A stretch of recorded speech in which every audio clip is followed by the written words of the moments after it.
Welcome to Choice Classic Radio, where we bring to you the greatest old-time radio shows. Like us on Facebook, subscribe to us on YouTube, and thank you for donating at choiceclassicradio.com.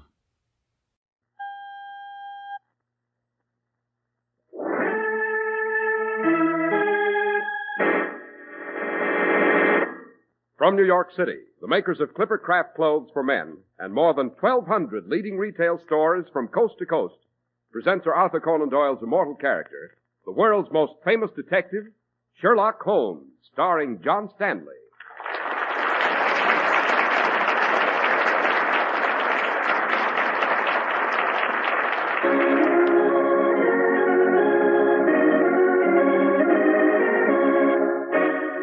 This week's story, The Adventure of London Tower. Holmes, the official police have been swarming through the Tower of London here for 2 days, and they've found nothing. That is because they've met their match, Watson. The thief who engineered this extraordinary crime is a man worthy of my own metal. Yes, but where is he? How did he escape from the tower? He didn't, Watson. Oh, but wait, that's absurd, Holmes. He can't still be here. Can't he, Watson? Listen to that. Holmes, the killer. He is here, and he's struck again. Yes, quick, down these stairs. After him.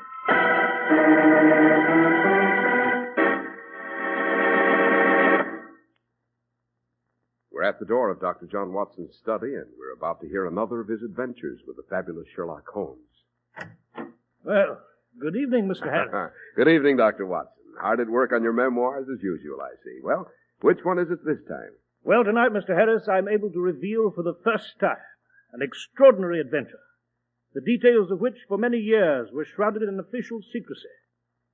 It is only recently, and by dint of constant appeal to Scotland Yard and Downing Street itself, that I was given permission finally to reveal the facts of this case. Well, now you've stirred my curiosity, Dr. Watson. What is this story called? I call it The Adventure of London Tower, and I promise you an interesting evening. But now, Mr. Harris, I know you have an interesting story to give us on Clipper Craft clothes. Interesting indeed, Dr. Watson. And, Madam, I'm about to tell our listeners about sensational values in men's clothing. Well, Mr. Harris, my husband says that a really good suit costs a small fortune. Well, obviously, your husband hasn't heard about those luxurious suits that bear the famous Clipper Craft label and cost only $40 and $45. Not really. Mm-hmm. And what's more, even the superb worsted suits with the famous Clipper Craft label cost only $45. I don't mean to be inquisitive, but... Oh, you want to know how Clipper Craft does it, right? Mm-hmm. Well, more than 1,200 fine independent stores from coast to coast concentrate their immense purchasing power for fabulous savings in production and distribution. Naturally, those savings are passed on to you. Yes, but I have to be convinced. Well, you can convince yourself just by comparing Clipper Craft with clothes selling for many dollars more.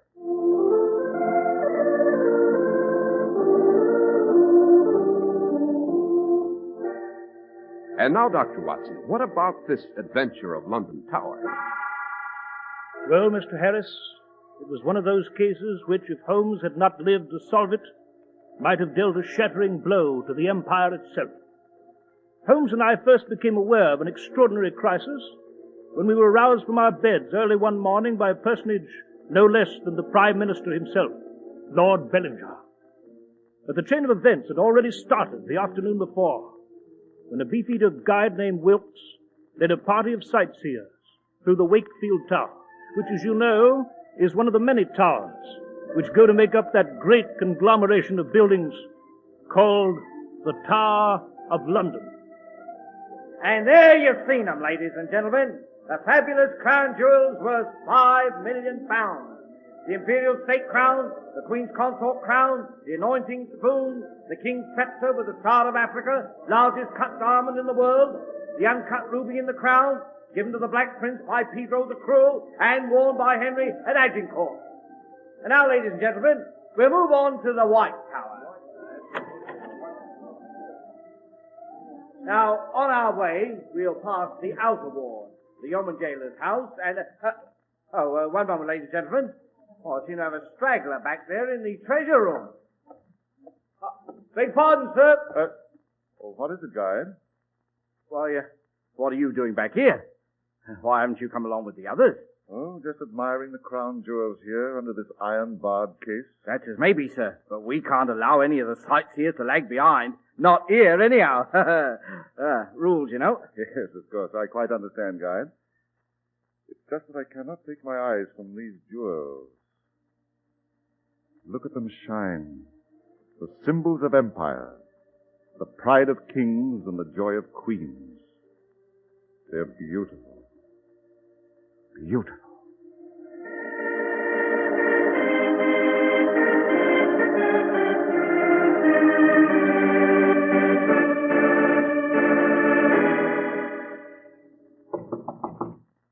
Come in. Yeoman Albert Hodgkins of the Tower Guard reporting, Major. Oh, yes, Hodgkins. At ease. Yes. Hodgkins, Major of London Tower and Chief Constable, I seem to be having trouble with my yeoman warders lately. Let me see. You stand watch over the crown jewels with Yeoman Wilson, do you not? Yes. Quite. But it seems that Wilson is ill and confined to his quarters. I shall therefore assign another man to stand guard with you. Who will that be, Major Markham? A new man to the yeoman of the guard, Hodgkins. His name is Digby, and he comes to us with an excellent military record. He'll report directly to you at the treasure room tonight. Very good, sir. And, Hodgkins, one more thing. Yes, Major? This man Digby was shot up a bit in the Afghan war. They did some rather crude surgery to his face. I'm counting on you to exhibit no particular reaction. You understand? Of course, Major. Very good. That'll be all, Hodgkins.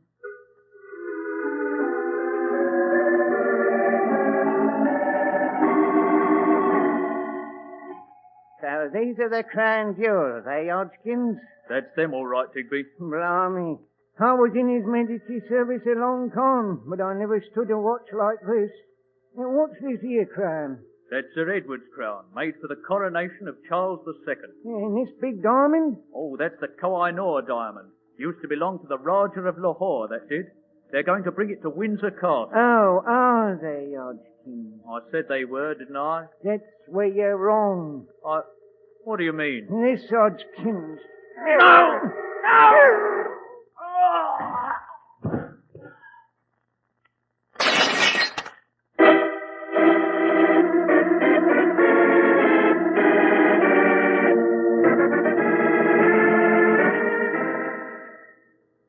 Mr. Holmes, Dr. Watson, you will forgive me if I have interrupted your slumber in the dead of night like this, but the magnitude of this crime, the immediate need of investigation... Quite, Lord Bellinger. Dr. Watson and I are at your service. So, Your Lordship, Holmes and I never expected a personal visit of the Prime Minister of England to our humble quarters here at Baker Street. Yes, Dr. Watson. In the ordinary course of events, I should have summoned you to Downing Street.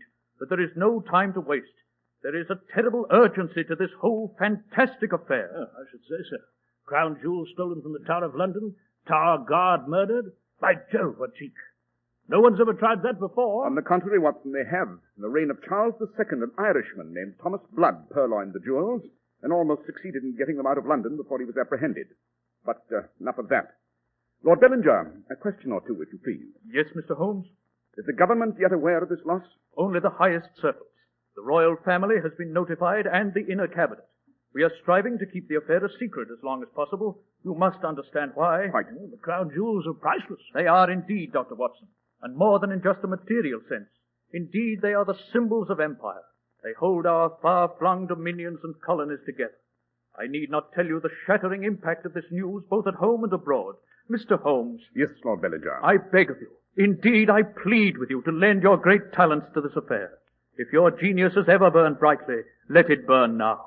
The crown jewels must be recovered at any cost. You may rest assured, sir, that we shall leave no stone unturned. Now then, as I understand it, the official police have been notified. Yes, Scotland Yard was notified immediately and threw a cordon around the whole tower. The tower wardens have locked all gates and entries. No one can enter and no one can leave. All gates have been sealed. Good. I might add that all personnel has been sworn to secrecy so as not to foment public unrest. I see. Watson? Yes, Holmes? You'd better get dressed and be off to the Tower of London at once.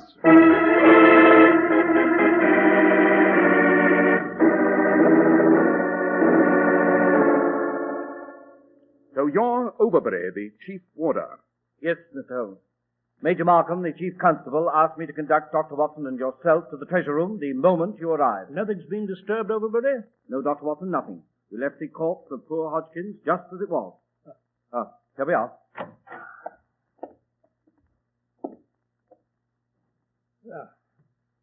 Holmes, this poor chap was stabbed. Yes, Watson. The blade was driven home by a powerful blow. Pierced the heart wall. Yes, true, Watson, true. But at the moment, I'm more interested in this smashed display case. Note the way one of the bars was filed through and bent back. Interesting. What's interesting, sir? The thief, if I recall the articles exhibited here, took an amazingly large number of these valuables. They must have been difficult to hide and bulky to carry. Overbury, Yes, Mr. Holmes. what time this morning did you discover the theft? Why, about 4 o'clock, sir. What did you do after that? I immediately ordered the alarm and notified Major Markham. He was just finishing his bath. Bath. Well, Watson, there's nothing more to be seen here. Now then, Overbury. Yes, sir. Be good enough to take us to the Chief Constable, Major Markham. Yes, sir. Come with me, gentlemen. The Major is occupying temporary quarters just over the water gate.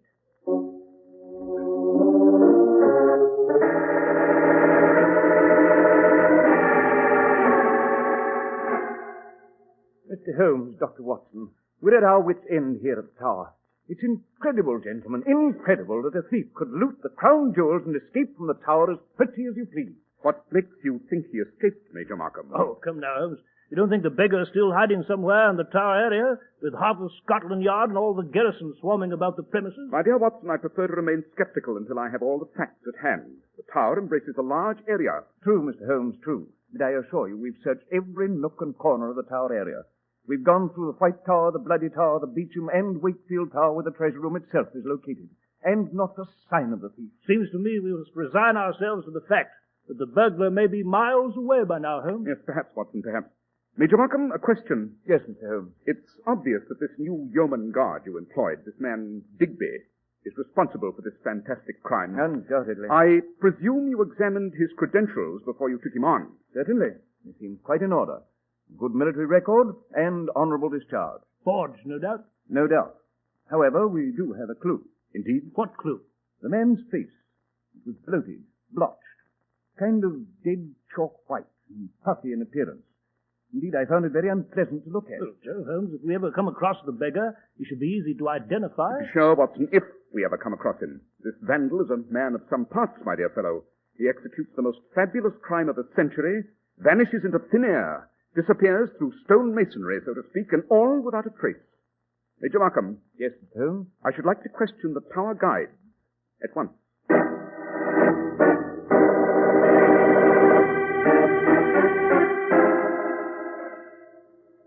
Now then, Wilkes, your duty is to take sightseers through the treasure room in Wakefield Tower. Yes, Miss Holmes. And I might say that I noticed one mighty suspicious bloke among the crowd yesterday afternoon. Indeed? What do you mean, Wilkes? Well, Dr. Watson, this here gentleman was loitering around the crown jewels. I had to go back and get him to move on. The fellow couldn't tear himself away. But there was something about him, a look about him. What kind of look? Well, he had a high, bald forehead and a big, thin nose and a thin face, like a knife almost, and a big, drooping moustache. Wilkes, one moment. This man's eyes, what color were they? Oh, Holmes, what the devil? Please, Watson. Try to think, Wilkes. What color were this man's eyes? Why, they were blue, Mr. Holmes, and the eyelids drooped a little. Aha, Watson, it's he, I'm sure of it. Dash it all, Holmes, who? I prefer not to mention his name until I'm sure beyond all reasonable doubt. But he's certainly capable of a fantastic plot like this, and the high stakes are much to his liking. Watson, if this man is indeed our quarry, this genius of crime, it'll take a near miracle to recover those crown jewels and restore them to their rightful place.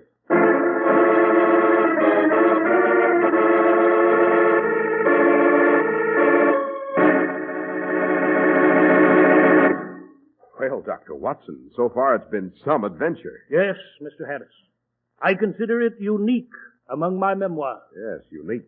Say, you've given me just the word I need when it comes to Clippercraft clothes, Dr. Watson. Now, getting back to your husband, madam. Yes, I've got to be getting back to him, but, well, how do we distinguish a genuine Clippercraft? Well, how do you determine that silver is sterling? By the mark of sterling, of course. No suit or coat is a genuine Clippercraft unless it bears the renowned Clippercraft label. That Clippercraft label is your proof of quality and value. But what about Clippercraft coats, Mr. Harris? Ah, truly expensive-looking Clippercraft top coats and overcoats are the sensation of the nation at only $40 to $47.50. And speaking of sensations, just wait till your husband sees Clippercraft's handsome new zipper-lining top coats. Where can we shop for these wonderful Clippercraft clothes? In your very own community at the friendly independent store that sells Clippercraft clothes. Well, if they look as good as you make them sound. Uh-huh, they really do. That's why men who know insist on Clippercraft clothes bearing the Clippercraft label. So be sure to visit the Clippercraft store in your city. These leading stores in the metropolitan area are proud to add their names to Clippercraft in your suits, top coats, and overcoats. In Manhattan, John Wanamaker Men's Stores, Broadway at 8th and 67 Liberty Street.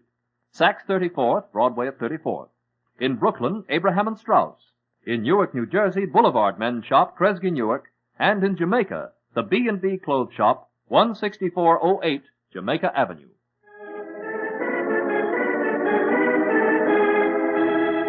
And now, Dr. Watson, you were relating to us the adventure of London Tower.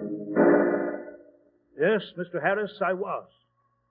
As Holmes continued to question the beefeater guide sharply, I saw that Holmes's face was like a mask, his gray eyes narrowed, and I knew he was training every one of his brilliant faculties to trap and finally bring to heel the mysterious and formidable criminal of London Tower. Finally, as Holmes and I were ascending the steps between the Bloody Tower and the guardhouse, Holmes said, Watson, it's my considered opinion, after a careful examination of the facts, that the crown jewels are still somewhere here in the tower. What? Precisely. And I'm positive that the thief is still in the tower as well. Well, Holmes, for once I must disagree with you. Why, the official police have been swarming through the whole tower area for days. True.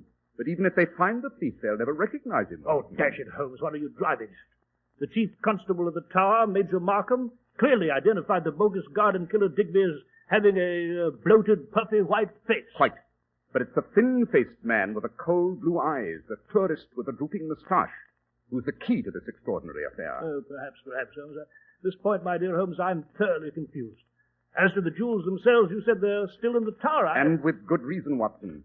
You observed that several of the heavy pieces, crowns, scepters, maces, and so forth, were missing from the glass display case. Yes, but what of it? The thief would need a large bag, indeed a sack, to carry those bulky items.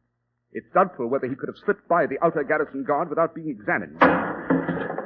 Holmes, what was that? Just a minute, Watson. Listen. Holmes, a scream. It came from the armory room. Someone's running. Quick, Watson. The killer. He struck again.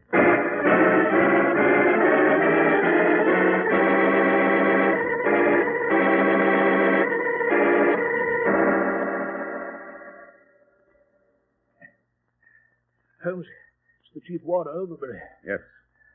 He's dead. Stabbed through the body. Yes, quite. But note this suit of armor. It's been tipped from its standing position in the wall and fallen to the stone floor. That was the metallic sound we heard. But I don't understand. Uh-huh. What is it, Holmes? What are you picking up from the floor? Observe, Watson.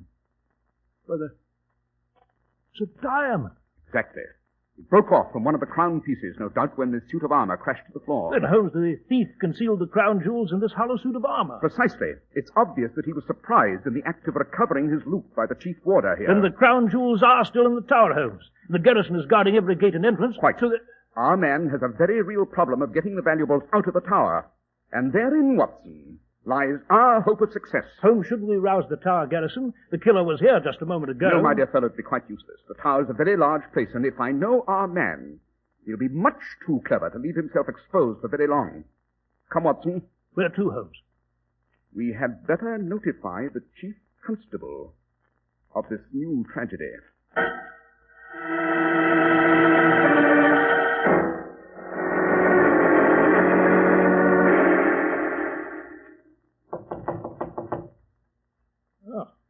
Major Markham doesn't seem to be in, Holmes.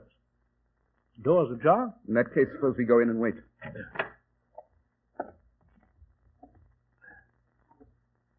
Rather an impressive view from this barred window here, don't you think, Watson?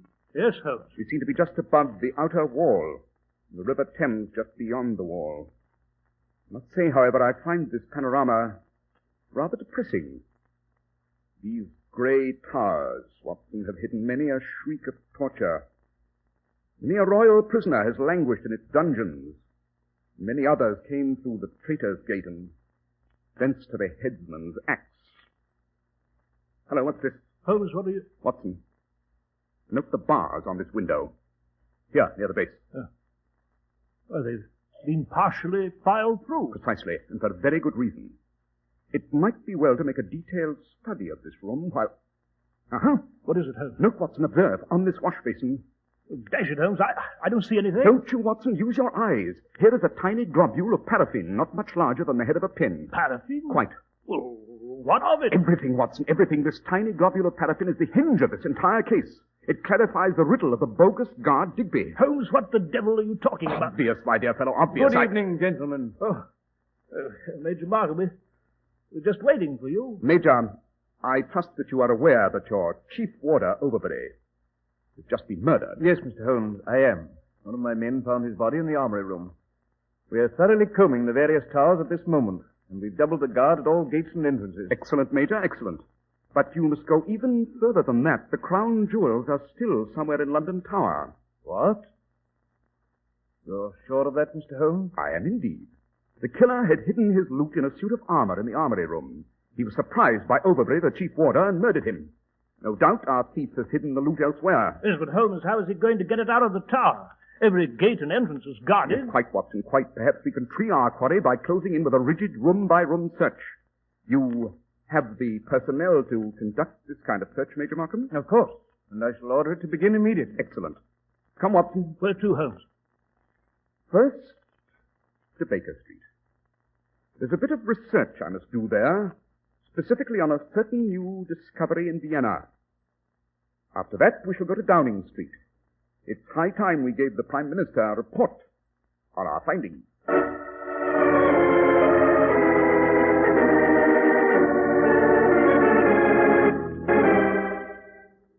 Mr. Holmes, Dr. Watson, I have left an emergency meeting of the inner cabinet to see you, and I pray that you have good news. Be of good cheer, Lord Bellinger. We've made considerable progress. I'm almost positive of the identity of the vandal who stole the jewels. Ah, but the jewels, the crown jewels, where are they? It is imperative that they be recovered soon, Mr. Holmes. Already rumors are sweeping London. The news has somehow leaked out, in spite of the fact that the newspapers have not printed a word of the story. The Foreign Secretary and the Home Secretary are in a state of agitation, not to mention the Bank of England itself. We must find the crown jewels, Mr. Holmes, and soon we must. Patience, Lord Bellinger, patience. If I'm not wrong in my analysis of events yet to come, we shall close this case and recover the crown jewels tonight. Tonight, Holmes? You mean you know where they're hidden? No, but I expect someone else will find them for me. And when he does, you and I will be waiting to receive them. You mean inside the tower? On the contrary, Watson. I mean outside the tower.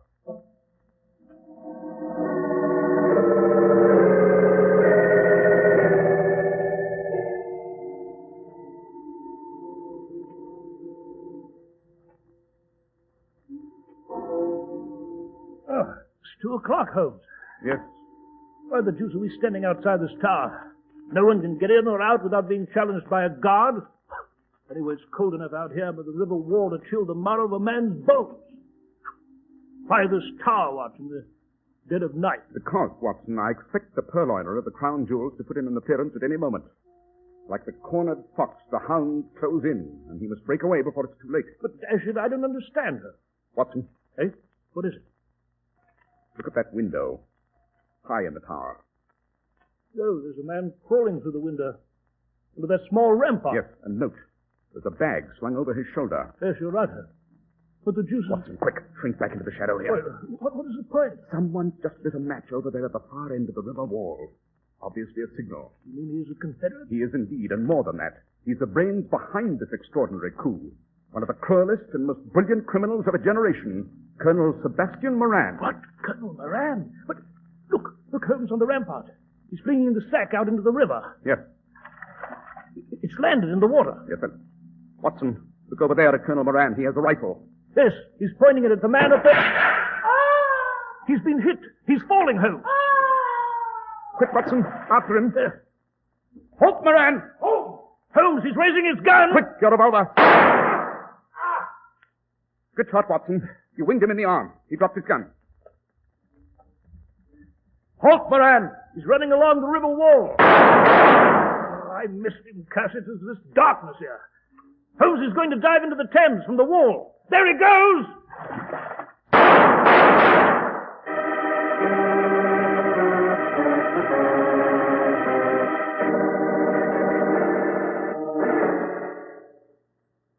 Well, Holmes, I'm afraid Colonel Moran made good his escape. Yes, Watson swam underwater, no doubt, and escaped in the darkness.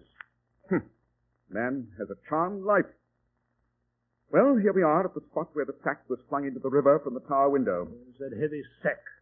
How can we possibly... When they drag the Thames for it, Watson, I have no doubt they'll find the sack filled to the brim with the crown jewels of England. By Jove! So the man in the tower... Was Major Markham, obviously. Major Markham? Yes. He murdered Hodgkins and the chief warder and stole the crown jewels. He did indeed. But he was only a secondary factor, an accomplice.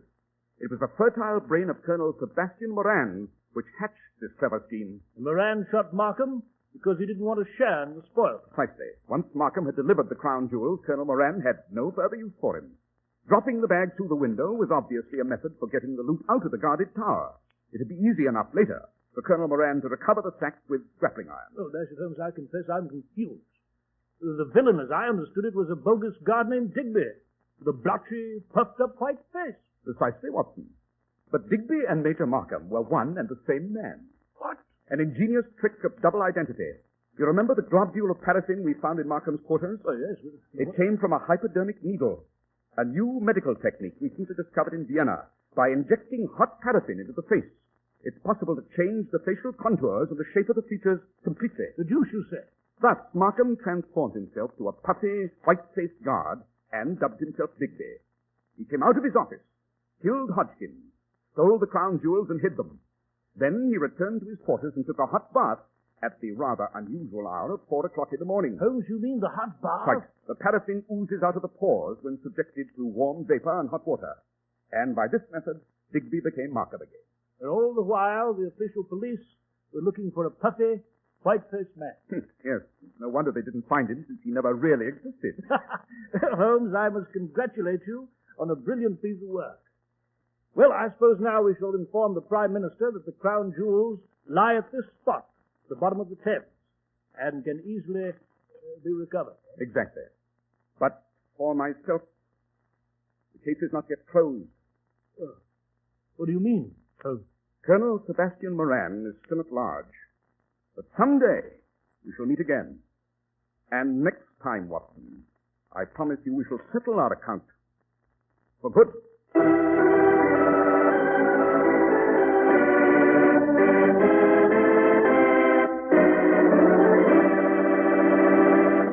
And did Holmes settle that account finally, Dr. Watson? He did indeed, Mr. Harris. He finally brought Moran down in another adventure, the case of the empty house. I might add that Colonel Sebastian Moran was considered the best rifle shot in India, and his feat in shooting Major Markham off that tower rampart was an exceptional bit of marksmanship. Well, Dr. Watson, it's certainly been an exciting case. And now can you tell us something about next week's story? Next week, Mr. Harris, I shall relate to you the famous adventure of the Speckled Band. It concerns an iron safe, a whistle in the night, and a bed that couldn't be moved.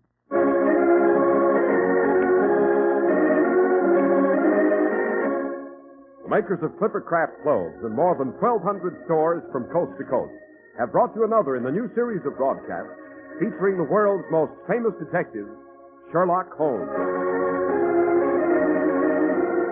Our stories are based upon the character Sherlock Holmes, created by Sir Arthur Conan Doyle, and the program is produced and directed by Basil Luckman. Sherlock Holmes is played by John Stanley, Dr. Watson by George Spelvin. This week's story was written by Max Ehrlich, with special music by Albert Berman.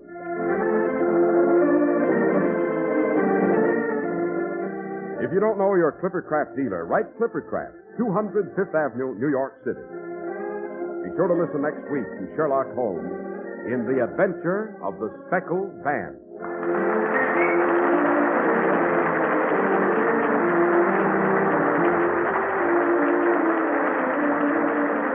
Cy Harris speaking for Clipper Craft Clothes. This is the Mutual Broadcasting System. In just a moment, you'll hear Behind the Front Page. For non-stop service to Jacksonville, call Eastern Airlines. Fly to Jacksonville non-stop in 3 hours and 11 minutes.